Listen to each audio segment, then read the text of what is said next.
Minamahal na kapatid, lumapit tayo sa Panginoong ating Diyos upang pagpalain niya. Ang tubig na ito na kanyang nilikha, iwiwisik ito sa atin bilang paalaala ng ating binyan. Naway panibaguhin ng Panginoon ang ating mga puso.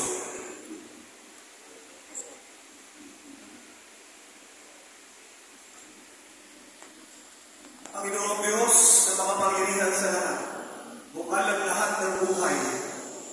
Pabanalin mo ang tubig na ito na ibibisik sa amin.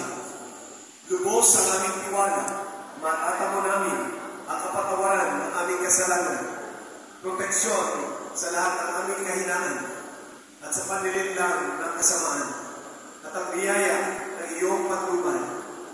Sa iyong awa, ipagkaloob mo sa aming Panginoon ang isang bukal ng buhay na tubig na umaagos hanggang sa buhay na walang hanggan, upang malaya sa lahat